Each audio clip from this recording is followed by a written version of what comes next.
이곳에 계신 교우 여러분들께서는 자리에 일어나 주시고 각 가정에 계신 교우 여러분들께서는 몸과 마음을 경건해 주시기 바랍니다.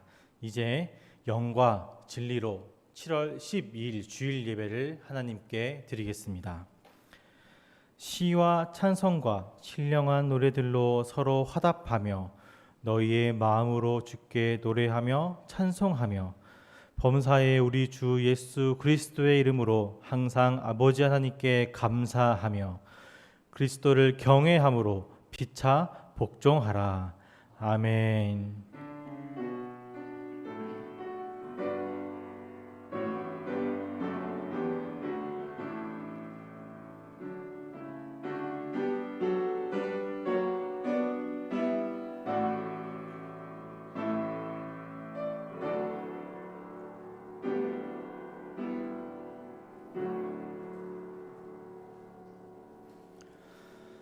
전능하신 하나님, 주님의 날에 당신의 백성들이 한 자리에 모여 혹은 각자의 처소에서 예배를 드립니다. 우리의 예배를 기쁘게 받아주시고 우리의 삶 속에 힘이 되고 원동력이 되는 귀한 예배의 시간이 될 수 있도록 주님 복 내려 주시옵소서. 예수님의 이름으로 기도합니다. 아멘.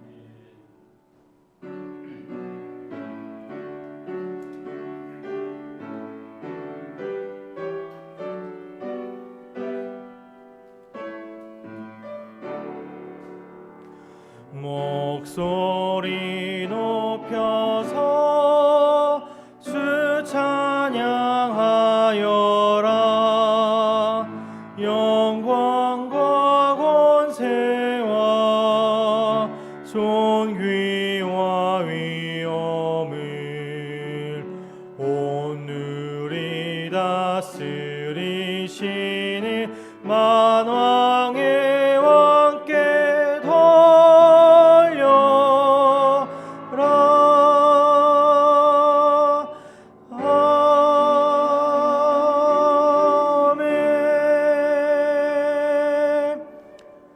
사도신경으로 우리의 신앙을 고백하겠습니다. 전능하사 천지를 만드신 하나님 아버지를 내가 믿사오며 그 외아들 우리 주 예수 그리스도를 믿사오니 이는 성령으로 잉태하사 동정녀 마리아에게 나시고 본디오 빌라도에게 고난을 받으사 십자가에 못 박혀 죽으시고 장사한 지 사흘 만에 죽은 자 가운데서 다시 살아나시며 하늘에 오르사 전능하신 하나님 우편에 앉아 계시다가 저리로서 산 자와 죽은 자를 심판하러 오시리라. 성령을 믿사오며 거룩한 공회와 성도가 서로 교통하는 것과 죄를 사하여 주시는 것과 몸이 다시 사는 것과 영원히 사는 것을 믿사옵나이다. 아멘. 다 함께 찬송가 25장을 찬송하시겠습니다.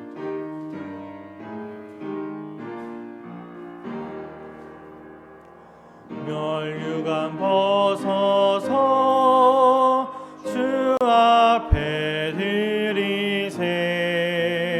저 천사 기쁜 노래가 온 땅에 퍼지네. 내 혼아 깨어서 주 찬송하여라.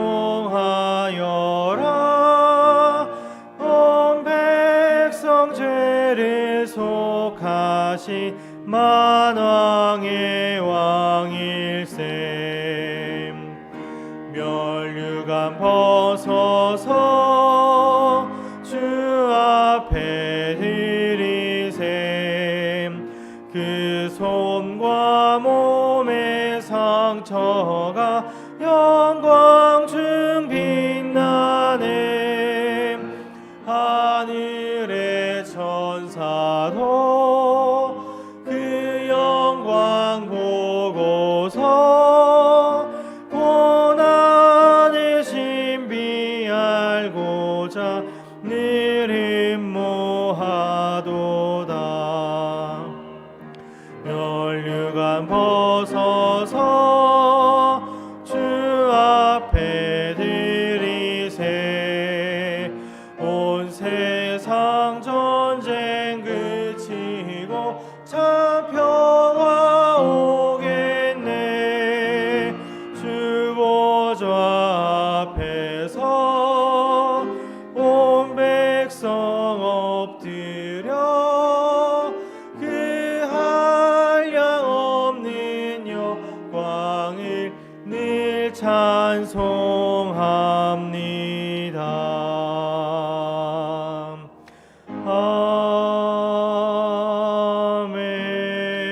아멘. 예배를 위해 이정선 시사님 나오셔서 기도 인도하시겠습니다.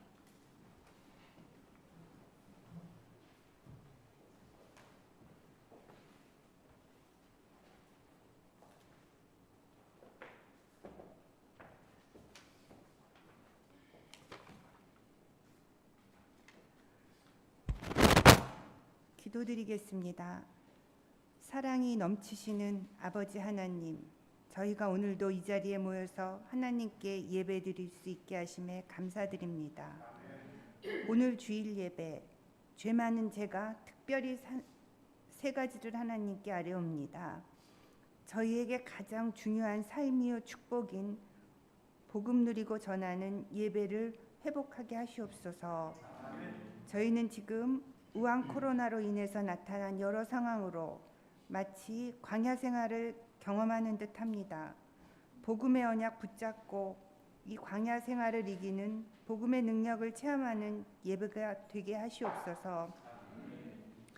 저희를 용서하여 주시고 우리나라를 구하여 주시옵소서. 나라는 죄가 많으면 주관자가 많아져도 명철과 지식 있는 사람으로 말미암아 장구하게 되느니라. 진정한 리더십을 갖춘 지도자를 위하여 기도드립니다. 주님의 생각에 저희의 마음을 잘 맞추어 지도자를 위하여 바른 기도 드리게 도와주시옵소서. 저희 교회의 형편을 제일 잘하시는 하나님, 저희가 한 마음으로 화합하여 성전을 위해 기도드릴 수 있게 하시옵소서. 하나님 그 큰 뜻에 저희의 계획이 하나님의 계획에 앞서지 않게 하시옵소서. 이 힘든 시기일수록 노성환 목사님, 영육간 강건함 주셔서 하나님 말씀 잘 붙잡을 수 있게 하시옵소서. 예배를 항상 같이 지켜주시는 강철우 전도사님, 이지연 반주자님 더 많이 축복하여 주시옵고 힘나게 도와주시옵소서. 오늘 이 자리에서 예배드리는 성도님, 집에서 예배드리는 성도님들의 매일 모든 현장, 모든 삶이 예배가 되게 하시옵고 축복하여 주시옵소서. 살아계신 예수 그리스도 이름으로 기도 올립니다. 아멘.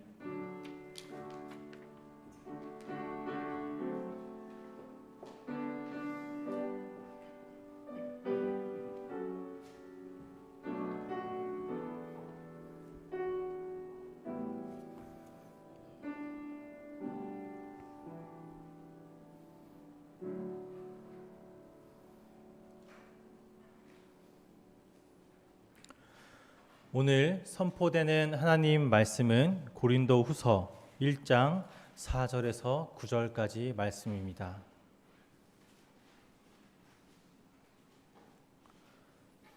신약 285페이지 여간에 있습니다. 고린도후서 1장 4절부터 9절까지 말씀 한 절씩 교독하시고 마지막 9절은 합독하겠습니다. 우리의 모든 환난 중에서 우리를 위로하사 우리로 하여금 하나님께 받는 위로로서 모든 환난 중에 있는 자들을 능히 위로하게 하시는 이시로다.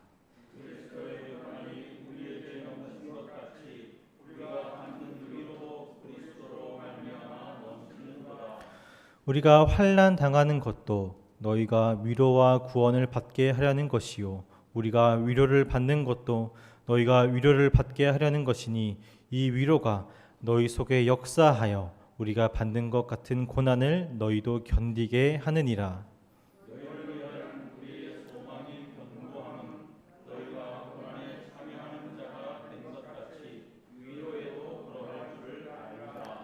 형제들아 우리가 아시아에서 당한 환난을 너희가 모르기를 원하지 아니하노니 힘이 겹도록 심히 고난을 당하여 살 소망까지 끊어지고 우리는 우리의 자신이 사형 선고를 받은 줄 알았으니 이는 우리로 자기를 의지하지 말고 오직 죽은 자를 다시 살리시는 하나님만 의지하게 하심이라. 아멘.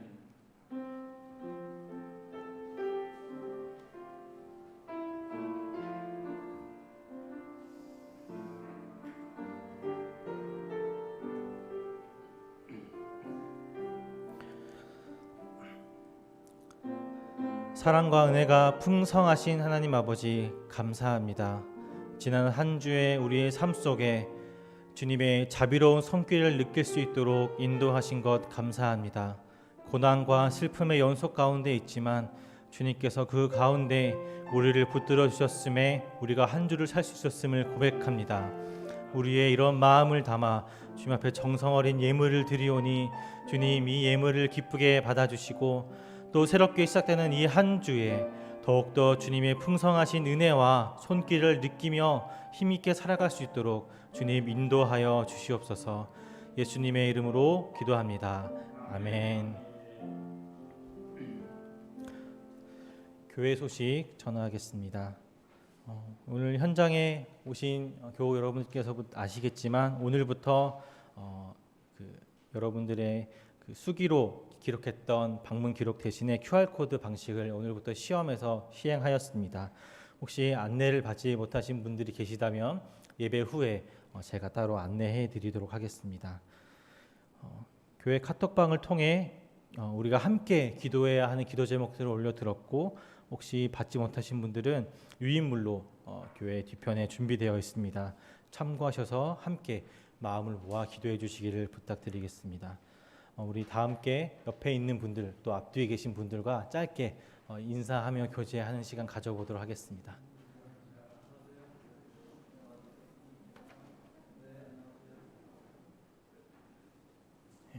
이제 다 함께 찬송가 70장을 찬송하신 후에 목사님 나오셔서 말씀 선포하시겠습니다.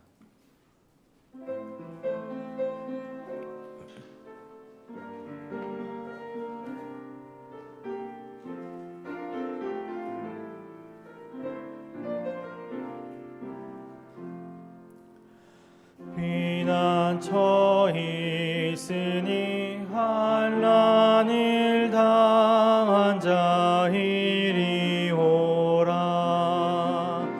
땅들이 변하고 물결이 일어나 산 위에 넘치되 두렵지 않네. 이방이 떠들고 나라들 모여서 진동하나. 우리 주 목소리 한 번만 바라며 전하의 모든 것 망하겠네. 만유주 하나님 우리를 도우니 피난처요. 세상의 난리를 그치게 하시님 세상의 창검이 쓸데없네. 높으신 하나님 우리를 구하니 할렐루야. 괴로움이 심하고 환난이 극하나 피난처 되시는 주 하나님.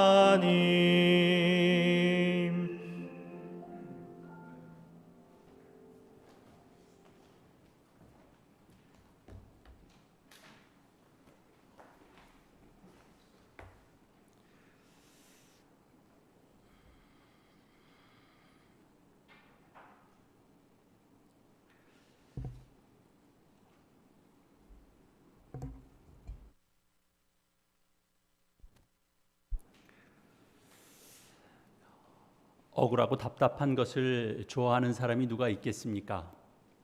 역경이나 고난을 반기는 사람이 누가 있겠습니까?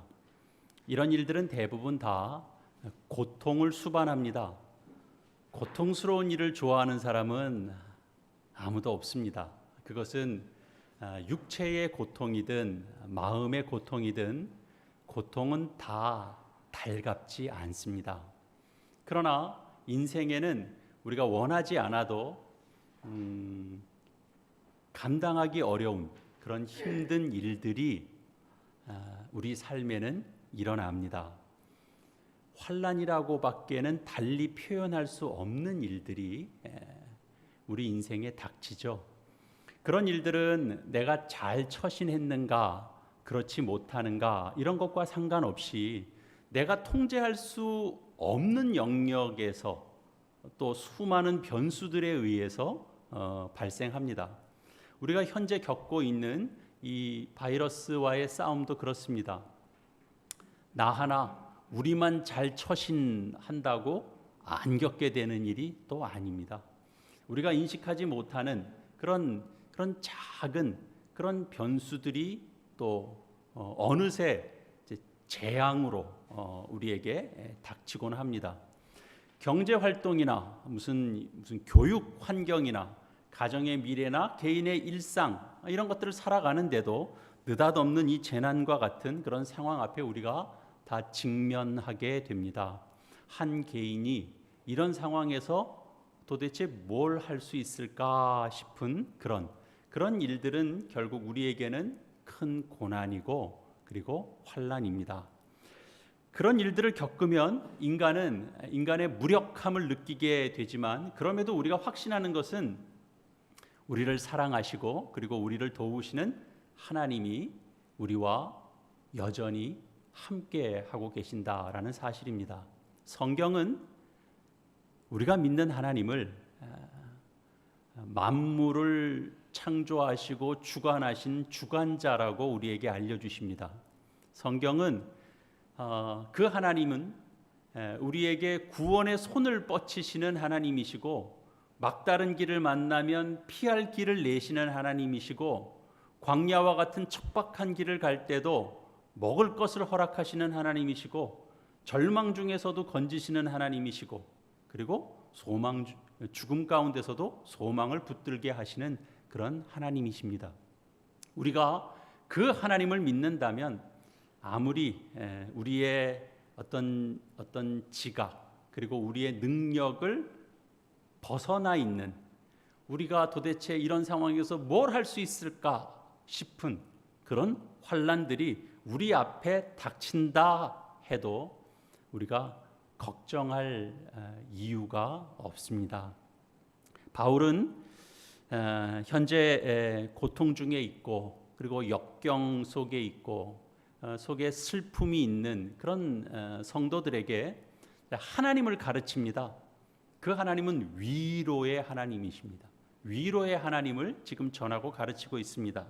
4절 말씀이죠. 우리의 모든 환난 중에서 우리를 위로하사 우리로 하여금 하나님께 받는 위로로서 모든 환난 중에 있는 자들을 능히 위로하게 하시는 이시로다.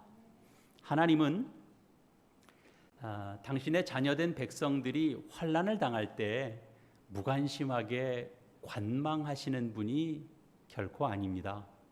하나님이 보실 때 우리는 보기에 심히 좋은 존재들이고 우리 구약의 이 스바냐 선지자의 그 이제 표현을 빌리자면 우리로 말미암아 기쁨을 이기지 못하시는 하나님이시고 우리를 잠잠히 사랑하시고 그리고 우리로 말미암아 즐거이 부르고 기뻐하시는 그분이 바로 하나님이십니다. 그래서 하나님은 이처럼 우리를 사랑하시고 우리를 주목하고 계십니다. 그러나 하나님의 이런 사랑과 관심이라는 것이 우리가 그만한 사랑을 받기에 걸맞는 존재라서가 아니고 그리스도 예수 안에서 값없이 우리에게 부어주시는 하나님의 사랑이고 하나님의 관심입니다. 하나님은 결코 우리를 버리지 않으시고 언제나 위로해 주십니다. 그래서 바울이 그런 위로의 하나님을 지금 소개하고 있는데 그런데 이 사도 바울이 소개하는 하나님의 위로란 그 위로가 주어지는 방식이 독특합니다.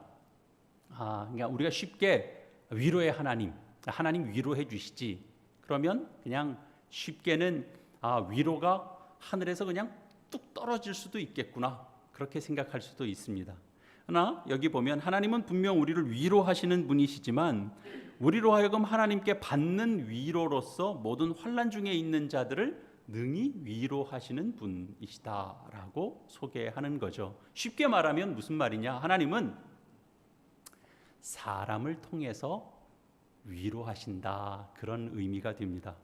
환난을 겪지만 그 안에서 위로를 겪고 그리고 그 환난을 이겨낸 사람들을 통해서 우리가 위로를 받게 하신다, 그런 겁니다. 일종의 경험자를 통한 그런 위로를 받게 하신다, 그런 의미가 됩니다. 하나님께서 직접 찾아오시거나 하나님께서 천사를 직접 보내셔서 야, 걱정하지 말아라, 너 좀 평안해라, 이런 식으로 하는 그런 위로의 방법을 쓰시는 것이 아니고, 내가 극복하기 어려운 그런 환경에 처해 있을 때 그것과 좀 비슷한 고난, 아니 내가 겪고 있는 것보다 그것보다 좀 더 심한 그런 환난을 극복한 사람이 바로 내 곁에서, 우리 곁에서 위로를 전하는 그런 방식을 하나님께서 사용하신다라는 거죠. 그러니까 우리가 환난을 당하면 반드시 기억해야 되는 게 있습니다. 첫 번째는 하나님은 위로하시는 분이, 우리는 하나님의 위로를 받는다라는 사실입니다. 환난 중에 성도는 위로를 반드시 받습니다. 둘째는 뭐냐면 하나님께 받는 위로는 동일한 환난을 경험한 그런 다른 사람들의 위로를 통해서 우리가 위로를 받으니까 우리 역시도 누군가를 위한 그런 위로의 도구로 우리가 얼마든지 쓰임 받을 수 있다라는 것이죠. 그러니까 환난이 크면 클수록 하나님의 위로도 클 수밖에 없습니다. 그렇지 않습니까? 그렇다면 다른 사람들을 위해 우리가 만약에 고난과 환난을 겪는다면 우리는 누군가를 위해, 누군가에게 또 하나님의 위로를 전할 그런 위로를 우리는 지금 준비하고 있는 셈입니다. 아무리 큰 환난이 우리에게 닥쳐도 우리가 염려하지 않는 이유는 뭐냐 하면 그 환난의 크기에 버금가는, 그 이상 가는 하나님의 위로가 주어질 것이기 때문에 그렇습니다. 바울은 이런 깨달음을 어떻게 얻었는가? 당연히 주로부터 받았죠. 예수 그리스도를 통해서 사도 바울이 교훈을 얻었습니다. 우리 5절 말씀에 보면 그리스도의 고난이 우리에게 넘친 것 같이 우리가 받는 위로도 그리스도로 말미암아 넘치는도다. 우리가 어려움을 겪을 때 그 어려움은 예수 그리스도로 말미암아 위로를 받습니다. 우리가 아무리 억울해도 십자가를 지신 예수님만큼 억울하지는 않습니다. 우리가 아무리 고통스러워도 십자가에 달리신 예수님보다 고통스럽지는 않습니다. 우리가 아무리 참고 또 남을 위해서 일한다고 해도 그 하는 바가 주님을 따라갈 수는 없습니다.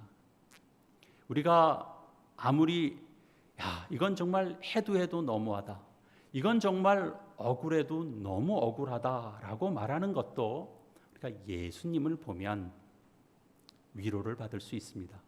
보통 우리 신자들이 수술 받으러 들어가거나 또는 육신의 고통, 마음의 고통이 이제 큰 어떤 그런 고통을 겪을 때 그런 순간에 이런 표현하잖아요. 주님의 고난을 묵상하면서 그 순간을 넘겼습니다라고 하는 그런 고백은 다 이런 얘기입니다. 우리가 예수님을 보고 위로받는 건 내가 당한 환난보다 주님께서 겪으셨던 그 고난과 환난이 더 크다라는 걸 우리가 알기 때문입니다. 주님께서 우리보다 더 큰 환난을 겪으셨고 그 환난 속에서도 승리하셨기 때문에 그렇습니다.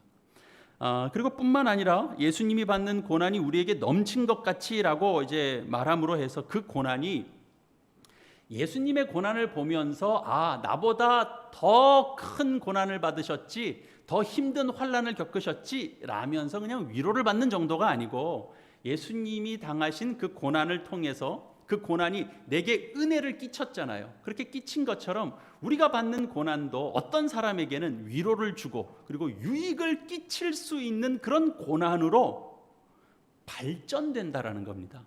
우리가 겪을 때 주님을 보면서 단순히 위로받는 걸로 끝나는 게 아니라 우리가 겪는 그런 어려움들은 다른 더 큰 것으로 발전됩니다. 그러니까 하나님께서 환난과 고난과 슬픔에 젖어 있는 사람을 그보다 아니면 그보다 더 이제 앞서서 비슷하거나 그보다 더 큰 고난을 겪게 하고 극복한 사람을 통해서 우리를 위로하시죠. 이것이 결국 십자가의 방법입니다. 주를 쫓는 길인 것이고 성도를 향한 하나님의 뜻이 이렇습니다. 바울이 지금 그 이야기를 하고 있는 겁니다. 바울은 자기 이야기를 하고 있어요. 주님께서 고난을 받으실 때 주님은 그냥 고난 받으신 게 아니라 하늘 아버지의 위로 속에서 그 고난을 겪어내신 것처럼 사도 바울 자신도 여러 환난 여러 고생을 겪었지만 주로부터 하늘 아버지로부터 자신 위로를 받았다라는 겁니다. 우리가 환난을 기뻐할 수 있는 이유가 있다면 그것은 바로 여기에 있습니다. 그리스도 예수의 그 고난과 위로가 이 땅에 이제 주님의 남은 고난을 이제 우리가 이 땅에서 일정 부분 우리가 겪고 있는데요.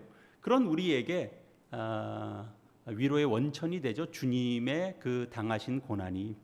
그러니까 예수 그리스도로부터 우리에게 넘치게 하시는 것은 결국 그것으로 우리가 누군가를 위로할 수 있게 만드시기 위함입니다.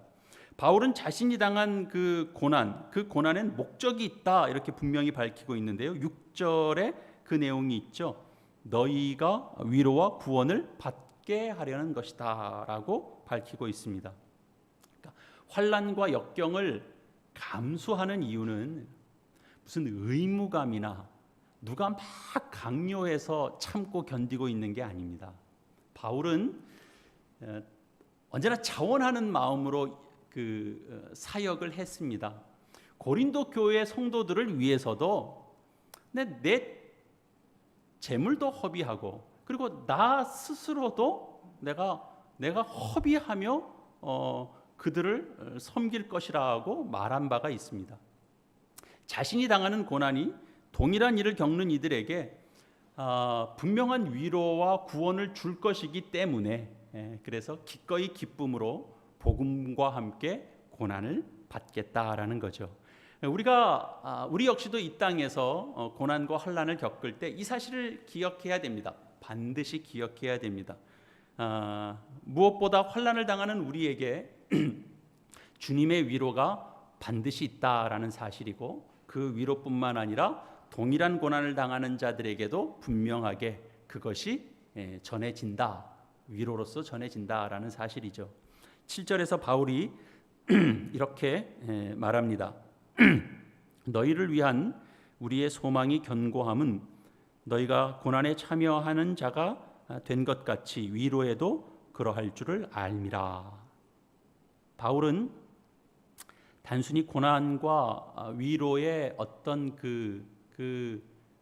상관관계, 원리 그런 것을 그냥 무슨 이론적으로 전하고 있는 게 아닙니다. 실제로 그가 받은 극도의 고난이 있었습니다. 그 어떤 고난인지는 여기 이제 적시하고 있지는 않기 때문에 우리가 조금 추론을 좀 할 수 있는데요. 그 추론이 가능한 부분은 고린도후서 뒤에 이제 11장 23절 이하의 말씀을 좀 읽어보면 우리가 대략 추론을 좀 할 수 있습니다. 고린도후서 11장 23절 이하의 말씀입니다. 그들이 그리스도의 일꾼이냐 정신없는 말을 하거니와 나는 더욱 그러하도다. 내가 수고를 넘치도록 하고 옥에 갇히기도 더 많이 하고 매도 수없이 맞고 여러 번 죽을 뻔하였으니 유대인들에게 40에서 하나 감한 매를 5번 맞았으며 3번 태장으로 맞고 1번 돌로 맞고 3번 파선하고 일주야를 깊은 바다에서 지냈으며 여러 번 여행하면서 강의 위험과 강도의 위험과 동족의 위험과 이방인의 위험과 시내의 위험과 광야의 위험과 바다의 위험과 거짓 형제 중의 위험을 당하고 또 수고하고 애쓰고 여러 번 자지 못하고 줄이며 목마르고 여러 번 굶고 춥고 헐벗었노라. 그러니까 바울이 경험했던 환난은 여기 묘사되고 있는 이런 위험들 중에 하나였을 겁니다. 그리고 여기에 하나 더 추가하자면 이어지는 28절에 소개된 것처럼 교회에 대한 사랑도 그에게는 고통에 속한 것이었을 겁니다. 28절, 이 외의 일은 고사하고 아직도 날마다 내 속에 눌리는 것이 있으니 곧 모든 교회를 위하여 염려하는 것이라. 그러니까 날마다 바울의 마음을 누른 염려가 있는데 그건 다른 염려가 아니고 교회를 위한 염려였습니다. 그것도 일종의 고난이겠죠. 고난 중에서도 교회를 위하는 그런 마음과 염려 때문에 마음이 때로는 답답하기도 하고 또 간절하기도 하고 안타깝기도 하고 그런 고난을 겪었다면 그건 정말 그 향기로운 고난이 아닐까 그런 생각을 해보게 됩니다. 바울은 모든 종류의 환난을 다 경험한 자입니다. 그런데 바울은 연약해서 대처할 능력이 없는 그런 환난을 당하면서도 그 스스로는 위축되는 그런 기색이 없습니다. 오히려 이제 복음을 전하다가 당하는 고난 속에서 약한 것, 능욕, 핍박, 고난, 궁핍 이런 것들을 내가 기뻐한다라고 하면서 그 이유를 내가 약할 때 그때 곧 강하기 때문이다라고 독특한 생각을 밝혀주죠. 그게 우리 이제 11장 내용을 봤는데요. 12장 10절에 있습니다. 한번 같이 읽겠습니다. 그러므로 내가 그리스도를 위하여 약한 것들과 능욕과 궁핍과 박해와 곤고를 기뻐하노니 이는 내가 약한 그때의 강함이라. 여기에 약함은 결국 바울 자신에 관한 것이고 강함은 주님께 속한 것입니다. 바울은 자신의 연약함을 예수 그리스도의 능력이 머물게 되는 그런 장치라고 표현하고 있습니다. 약한 것들을 기뻐한다라고 할 때 그것은 주님의 강한 능력이 머무는 조건이 됩니다. 우리가 약할수록 주님의 강한 능력이 보다 더 선명하게 드러나게 될 것입니다. 여러분 연약한 부분들이 있죠. 여러분 무엇에 연약합니까? 여러분에게도 억울한 부분이 있죠. 여러분이 당하시는 그런 고난이 있죠. 우리 오늘 내용 속에서 이렇게 은혜를 입는다면 우리도 바울처럼 기뻐할 수 있는 것이 마땅합니다. 신앙 속에서는 우리는 아직 거기까지는 아직 못 왔을 수 있습니다. 조금 더 가봅시다. 바울은 자신이 아시아 지역에서 당한 환난을 오늘 본문 말씀으로 다시 돌아가시면 그 9절 속에서 보면 살 소망도 끊어지고 우리는 우리 자신이 사형 선고를 받은 줄 알았다. 이제 그런 식의 표현을 합니다. 그러면 우리가 그런 생각을 할 수 있어야 됩니다. 우리도 그런 얘기 종종 하시잖아요. 우리가 쓰는 표현 중에 나 그땐 난 완전히 죽는 줄 알았다. 난 완전히 그때 다 끝나는 줄 알았다. 그런 표현을 쓸 때가 있습니다. 우리의 인생 속에서도 작게나마 그런 표현이 우리 입에서 나올 만큼의 어떤 일들을 우리가 겪으면서 왔다라는 거죠. 그러면 주님께서 바울에게도 살 소망이 끊어지는, 이게 사형 선고를 받은 것과 같은 그런 순간을 겪었고, 그리고 우리도 우리의 표현 속에 그런 표현을 하면서 지금까지 왔다면, 우리도 바울에게 있었던 그런 위로의 그런 수준에 있는 그런 능력이 우리에게도 분명히 있었다라는 것을 우리가 이해해야 됩니다. 죽은 줄 알아, 죽을 것만 같았고, 죽은 줄 알았고, 그런데 여전히 살아있다면, 그러면 그것보다 더한 은혜, 그것보다 더한 위로가 분명히 있었다라는 걸 우리가 인정할 수밖에 없지 않습니까? 바울은 자신이 사형 선고 수준의 고난을 당한 이유에 대해서도 대단히 놀라운 고백을 합니다. 우리 9절에 있는 말씀을 우리 한번 같이 읽겠습니다. 시작. 우리는 우리 자신이 사형 선고를 받은 줄 알았으니 이는 우리로 자기를 의지하지 말고 오직 죽은 자를 다시 살리시는 하나님만 의지하게 하심이라. 인간은 타락한 이후에 본질상 인간은 누구나 다 자신을 의지합니다. 그렇지 않은데요, 그런 사람은 하나도 없습니다. 하나님의 뜻이 아니라 자신의 뜻을 따라 이제 아담이 범죄한 이후로 인간은 다 그 성경의 표현 그대로 보자면, 이 굉장히 역설적인 표현입니다만, 밝아진 눈으로 인간이 스스로 생각하고, 인간이 스스로 판단하고, 인간이 스스로 보면서, 그래서 다 자기 스스로의 판단에 의한 자기 의존적인 삶의 길을 걸어오고 있습니다.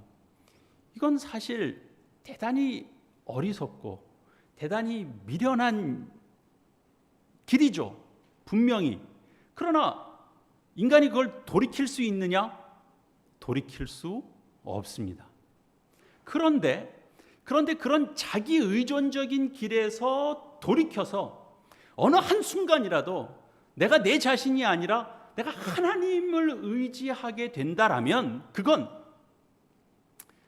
우리가 한 번 시작한 걸 흔들림 없이 계속 가기는 어려우니까 우리가 솔직하게 얘기합시다. 그런 순간들은 있어요. 진짜 우리에게도 정말 내 판단을 내려놓고 하나님 생각 뜻에 맡기는 생각, 맡기는 판단을 할 때가 있습니다. 더 많으면 좋겠습니다. 정말 그럴 때는 정말 어느 순간이냐, 그 순간만큼은 타락 이전을 경험하는 것과 같습니다. 우리에게 회복이라는 게 뭡니까? 우리에게 회복은 다른 게 아닙니다. 하나님을 의지하는 게 회복입니다. 하나님을 의지한다라는 건 결국 내 생각, 내 판단, 내 뜻, 그것이 아니고 하나님의 생각. 하나님의 생각이라는 게 뭐예요? 신적인 생각, 신적인 판단, 신적인 뜻, 신적인 분별, 그런 걸 내 것으로 삼는 겁니다.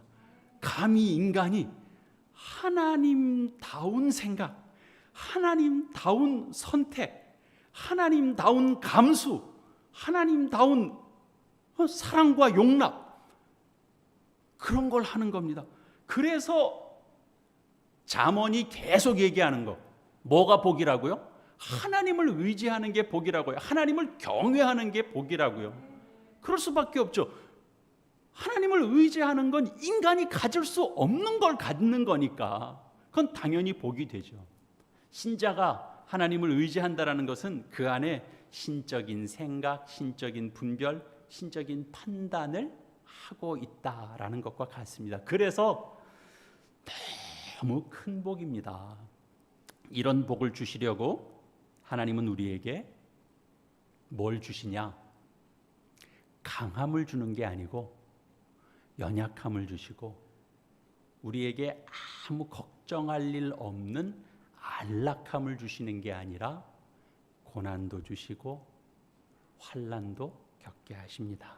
하나님은 우리가 연약해서 스스로 도무지 극복할 수 없는 그런 환난을 통해서 우리로 하여금 하나님만 의지할 수밖에 없도록 그렇게 만드십니다. 내가 하나님밖에는 지금 의지할 게 없다라고 말할 수 있다면 그건 무슨 실패나 절망이나 좌절이 아니고 그건 복입니다. 그래서 바울은 환난, 핍박, 궁핍, 가난 그런 속에서도 기뻐했던 겁니다. 우리도 그냥 우리 주변에 뭐 특별한 신앙 좋은 사람이 아니더라도 고난과 역경을 극복한 사람의 이야기 한두 가지쯤은 우리도 가지고 있습니다. 그러나 또 반면에 어떤 사람들은 시련과 역경과 환난을 절망으로 해석하는 사람들이 있죠. 그걸 절망으로 생각하면 그러면 인생길을 갈 수가 없죠. 가던 길을 멈추고 주저앉고 삶이 그 순간 마감될 수도 있죠. 어떤 사람은 보다 그런 절망을 만났는데 그걸 역경을 만났는데 그걸 절망으로 해석하지 않고 역경과 환난을 만났는데 이것을 더 큰 어떤 꿈과 그리고 소망과 또 희망으로 들어가는 관문으로 삼는 사람들이 있습니다. 무슨 차이일까요?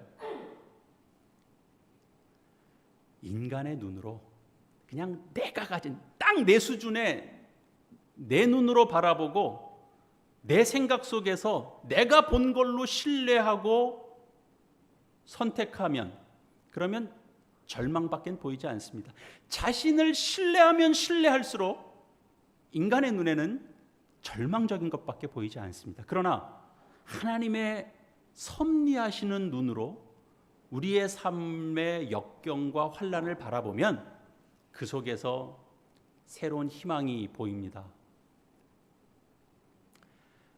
우리 교우들과도 저는 개인적으로는 이렇게 전화도 하기도 하고 개인적으로 이렇게 우리가 다 함께 모여서 함께 좀 나누는 시간들이 좀 제한받고 있습니다만 그래도 이렇게 개인적으로 소식들을 좀 듣고 하면 기도할 제목들이 많아요. 개인들이 그 어느 때보다도 사실 많습니다. 지금이 그래서 사실은 다 말하기 어려운 그런 어려움들을 겪고 있는 그런 교우분들도 적지 않게 있습니다. 제가 그런 교우들에게 얼마 전부터는 제가 동일한 말씀을 전하고 있어요. 집사님, 그냥 짬날 때마다 다른 성경 다 읽으셔도 좋은데 이사야 42장 이후에 있는 말씀들을 짬짬이 자꾸 좀 읽으세요. 그리고 자꾸 또 묵상하세요. 그런 이제 권면을 드리고 있습니다. 제가 왜 그러냐? 물론 모든 성경이 다 그렇습니다만, 그러나 특별히 그런 시각과 그런 주제가 집중되어 있는 곳이 이사야 42장 이후입니다. 거기에는 인간의 눈이 아니라 하나님의 시선이 굉장히 응축돼서 담겨져 있습니다. 하나님의 뜻, 하나님의 의지, 하나님께서 내가 어떻게 하시겠다라고 하는 그런 하나님만이 가지신 그 의지가 굉장히 농축돼서 담겨져 있습니다. 영혼의 사형 선고를 당한 것과 같은 그런 고난을 당할 때 우리가 바울처럼 이 세상에 누구 어떤 사람을 의지하는 것이 아니라 그 일을 겪었는데 그 일 속에서 오직 하나님만 신뢰하는 그런 계기로 삼는다면 이 땅에 정말 이 땅에서는 맛볼 수 없고 이 땅에서는 도무지 주어지지 않는 하늘의 위로, 그런 것들을 우리가 받고 그걸 가슴에 품고 살아가는 사람들이 될 것입니다. 우리 개개인이 경험한 환난 어떤 것들이 있나요? 여러분 돌이켜 보십시오. 그 속에서 여러분 혹시 그 환난을 겪어온 것들이 여러분에게 아픔, 여전한 분노, 여전한 근심, 원망, 증오의 기억으로만 혹시 남아있는 그런 환난이 혹시 있습니까? 바울처럼 그것들을 기뻐할 수 있는 이유의 어떤 보관함, 창고같이 감사의 항목으로 그것들을 다시 분류해서 우리가 기억할 수 있으면 참 좋겠습니다. 사실 하나님께서는 우리가 화려한 복을 받았을 때보다 더 우리의 눈으로 보면 초라해 보이는 그런 환난을 겪었을 때 사실은 하나님이 더 많은 일을 합니다. 그렇지 않겠습니까? 더 강한 능력으로 동행해 주십니다. 그의 사랑하는 자녀를 위해서 그렇게 하셔야 되기 때문에 그렇습니다. 환난을 겪고 있기 때문에. 그래서 이것은 형통한 날들보다 환난한 때에 더 우리가 우리의 삶도 생각해 보면 우리가 지나올 때 우리가 걱정 없을 때보다 어려웠을 때 더 우리의 영적인 성장은 그때 더 깊어졌다라는 사실을 우리가 되돌아본다면 우리는 쉽게 확인할 수 있을 것입니다. 우리는 형통의 은혜와 복을 생각하면서 환난 때에 아프고 힘들었었던 그런 마음을 자꾸 위로받으려고 우리는 그렇게 생각하곤 합니다. 그러나 성도의 위로는 형통과 고난의 어떤 비교, 고난을 받았으니까 형통함은 또 2배로 주시고 그런 서로의 비교에서만 찾는 게 어려움도 주셨으니까 하나님 반드시 주시겠지. 이거 왜 양이 서로 안 맞지? 그런 걸로 우리가 위로받지 않는다라는 겁니다. 우리는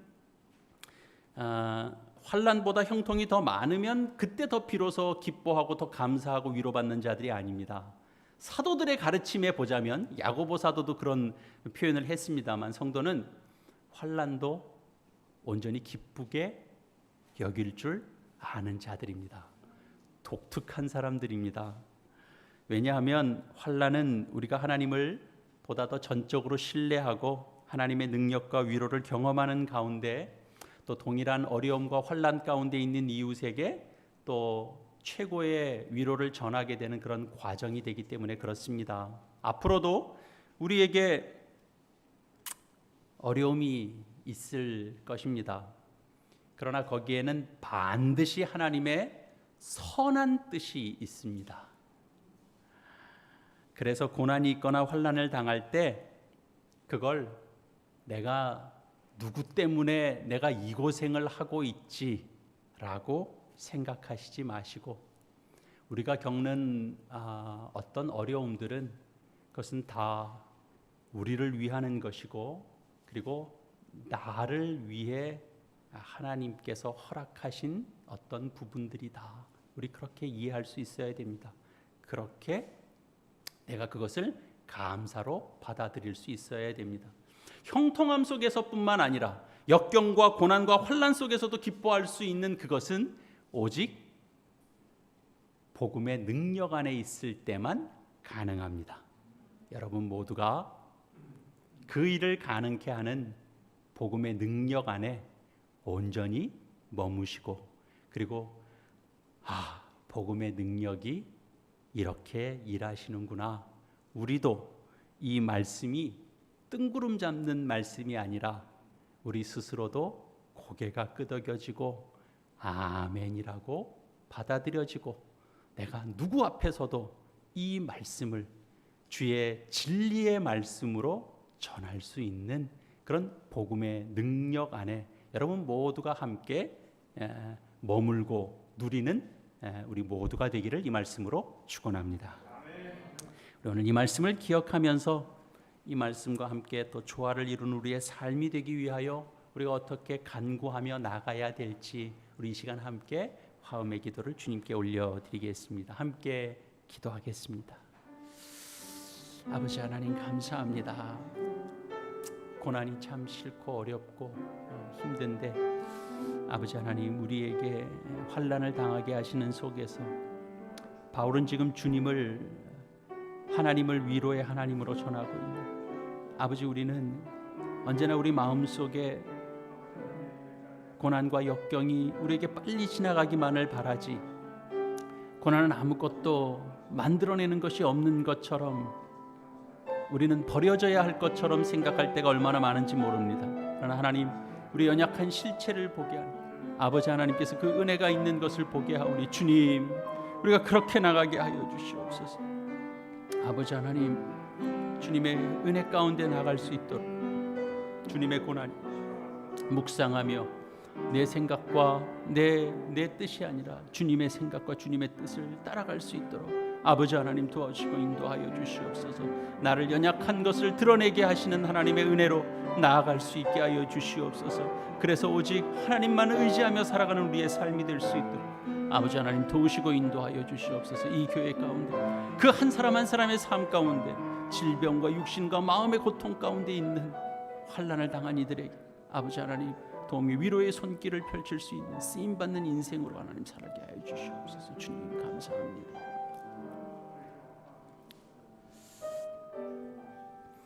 하나님 아버지, 은혜를 감사합니다.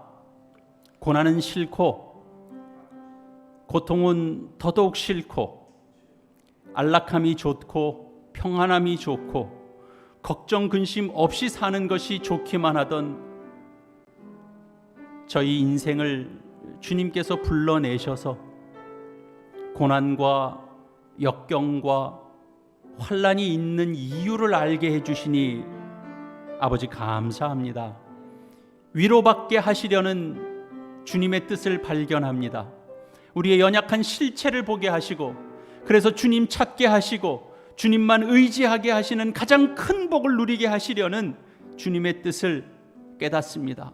또한 이 고난 속에서 받는 위로를 통해서 이 땅에 반드시 위로가 필요한 자에게 위로를 전하는 그런 위로자로 우리를 준비하게 해주시니 하나님 감사합니다.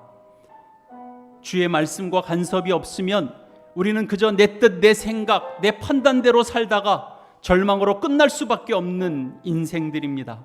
이제 주께서 깨닫게 하시고 변화시켜 주신 이런 영적 존재로서 쓰임받는 인생 되게 하여 주시옵소서.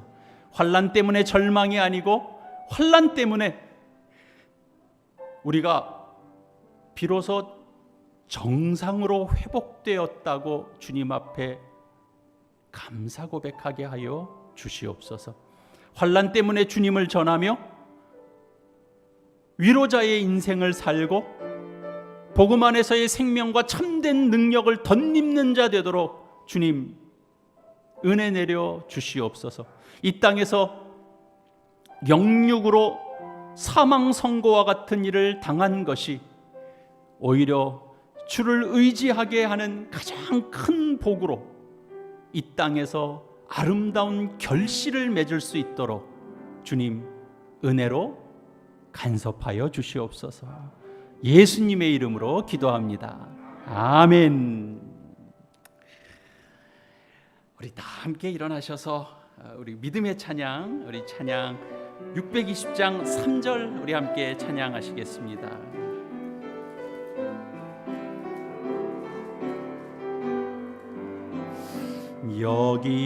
여기에 모인 우리 사랑받는 주의 자녀라. 주께서 뜻하신 바 우리를 통해 펼치신다. 고통과 슬픔 중에 더욱 주님 의지하오니 어려움 이겨내고 주님 더욱 찬양하리. 찬양하라. 이 믿음 더욱 굳세라. 주가 지켜주신다. 어두운 밤에도 주의 밝은 빛 인도하여 주신다.